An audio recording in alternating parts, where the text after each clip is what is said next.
Hello, Amazing Blue fans. As always, like, share, subscribe to my page, and let's just get into it. So, Michigan played Nebraska Saturday. I wanted to do a video, but, working, things like that, got tied up.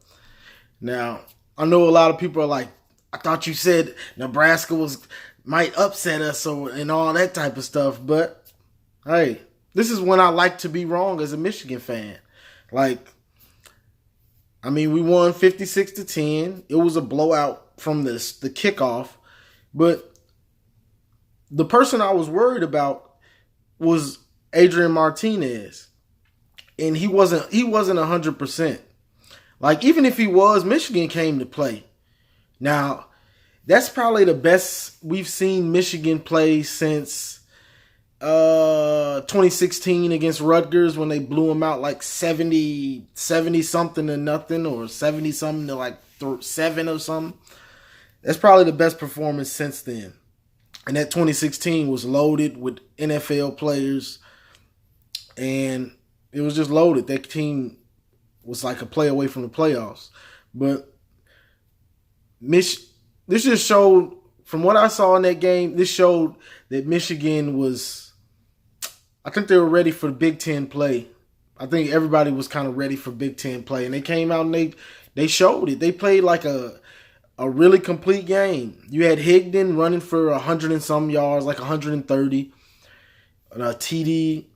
Ben Mason running hard as the fullback. You know Harbaugh's going to use the fullback in short yardage and goal line. He got 3 TDs. Shea threw a touchdown. Didn't have to do too much because the defense was just playing lights out, getting the ball back fast. The numbers for this game are ridiculous. Let's see. Passing yards. Nebraska had 90 passing yards and 40 rushing yards. That's ridiculous. That's what you're supposed to do to a team that's like a FCS team. But I thought I was wrong.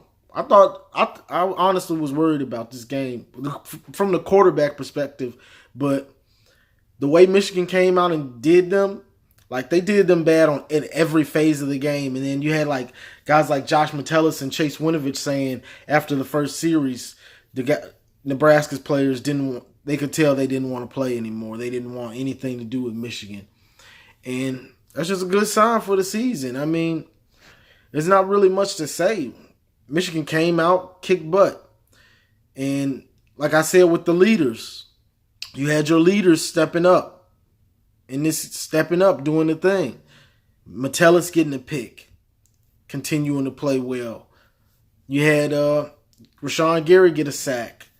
Only thing I don't like, Khaleke Hudson gets a target, and that's probably the only bad spot in this game is Khaleke Hudson gets a freaking target in again with a late hit on the quarterback. He goes high. He goes high, so he's going to be out for the first half next week against Northwestern. Now, Northwestern, it's a big team. You can't take them. Everybody on our schedule from pretty much now on, you can't take them lightly. They're known for coming to play. So we got Northwestern next week. You can't take them lightly. Fitzgerald will have them ready, definitely. But as far as this game goes, we're going to miss Khaleke, but you had Jordan Glasgow stepping up while Khaleke is out. So that was big. So now you got a dude that can step in, and he won't miss a beat. Now, the only thing I hate about games like this, now Nebraska is a Power 5 team, but when you look a little deeper, they have a whole lot of freshmen, a whole lot of transfer players. So yeah, we kicked their butt, but we can't get cocky from it. You can't get cocky from that because we still haven't played a team until we play Wisconsin, and Wisconsin is kind of, I don't know, because they're struggling themselves. But Wisconsin, Michigan State or Penn State, until we play like Penn State, we really don't know exactly how good this team is. Like, they're gelling. At this point, the team is just gelling. Like, they're trying to get better every week. And it's true because you got new pieces. You got guys that haven't played at wide receiver. You got guys like True Wilson. You got guys like Shea. Like, these dudes have not been on the same team playing together for years or even a year. Like, they've had an off season, like half of an off season to gel. So every week is about consistency and getting better. But like, the defense played lights out. I really don't have anything to say about the defense. They just played lights out. Everybody was just stepping up and doing what you could see the hunger. And that's what you want to see, is a team that's hungry. Like, they don't want the other team to score.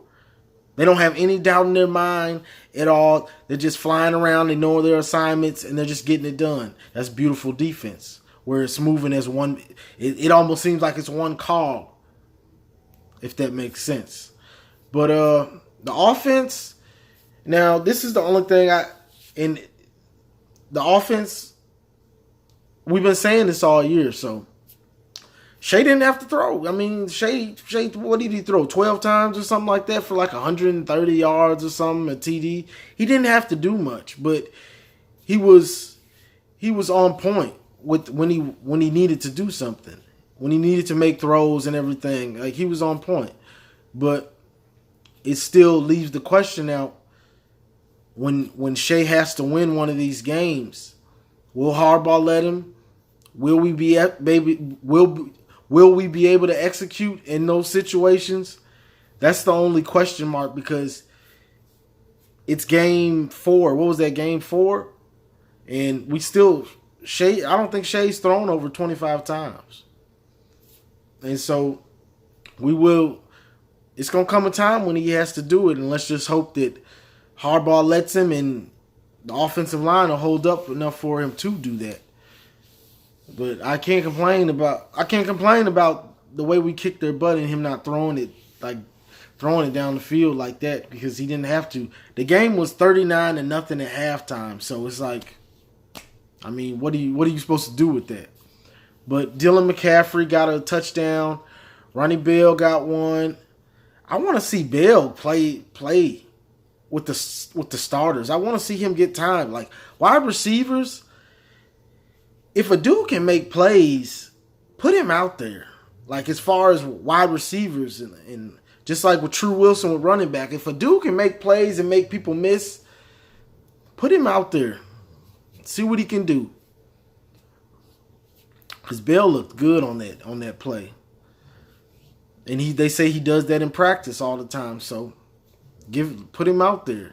See what he can do. You might want to you maybe can play him on the outside with Nico and move DPJ to the slot, because that's what they were saying they wanted to do at the beginning of the year until Tariq Black got hurt. So you might want to try that with him. I don't know, but I mean, it was just a complete victory. It was just a complete victory for Michigan. So I want to see. I'll probably do a video for Northwestern probably Tuesday or Wednesday. I got to watch some film on them so I can just know exactly what they have. I saw them play a little bit the first game, but not enough to get a good vibe of what the team really is and what they like to do. But Michigan should be moving up in the rankings. I know a couple teams lost, like two, three or four teams ahead of us lost. So we just want to keep winning, and we're gonna keep moving up. By the time we keep winning. By the time we play, who's our first tough game? I'm not sure if it's Wisconsin or Penn State, but that's like two weeks away, I think. So by the time we play that game, we want to be on the edge of the top 10. And we will be. We just keep winning. We'll be on the edge of the top 10. And then that's when we get to the meat of the schedule, where we play Wisconsin, Penn State, Michigan State, and then OSU at the end. It's all about winning those games. We keep winning, we're gonna keep moving up. Like it's just that simple. So the season is right where we want to be. We lost the first game, but that means almost nothing at this point. And I hope everybody's rooting for Notre Dame, because Notre Dame, we don't need Notre Dame to lose, because our loss to them winning only makes us look better. So the only time we want to see Notre Dame is if they lose to a top team, and it's by very little. Like, we don't want to see them get blown out or anything like that, because it's only going to hurt our strength of schedule, because that's our only loss right now. But that's if we stay undefeated. I mean, undefeated in the Big Ten, basically. But that's all I got. I'm not going to eat crow or anything because I was worried and nervous about this game, because I'd rather be nervous about a game than be too confident about a game and we get blown out and then I'm just mad. So me being nervous about a game and us blowing them out, I don't feel bad about that. I feel good. I don't feel bad about that. Like, am I supposed to feel bad about a prediction, or me just being worried about a mobile QB, because we struggle with him? Luckily, I mean, not lucky for us, not good for them. He was hobbled. Like, he wasn't 100%. You could tell he wasn't 100%. Everybody was talking. That's what all the announcers and everybody's saying during the game. But as far as the season, I just want to see Harbaugh stretch it, throw the ball. Like, when we're in a decently close game, I want to see us throw the ball and get used to throwing the ball, because it's been 4 games and we haven't had to throw. He's only thrown the ball, the most was 30 times, and that was against Notre Dame. And that game was just so fickle and stuff like that it was just a weird game, because I know Harbaugh didn't want to come out the first game and just throw it all on Shea's shoulders. But as the season goes along and he's more comfortable, I'd like to see, because you got dudes like Dwayne Haskins, he's throwing it 35 times against Tulane or whoever. It don't matter. He's throwing it 35, 40 times. And that's just the new way, style of offense. But we're doing it old school. It's good when you playing teams that aren't on your level, but when you play teams that are on your level, then it gets a little like, come on, coach, like, what are you doing? But I ain't gonna complain. I'm not gonna complain after a big win like that. Everything's looking good right now, and we just gonna ride that wave. So that's all I got for today. I'll do a video about the Northwestern game in a couple days. But as always, like, share, subscribe. If you like the stuff, man, subscribe to the page. Support. Just that simple. Like, share, subscribe. As always, go blue.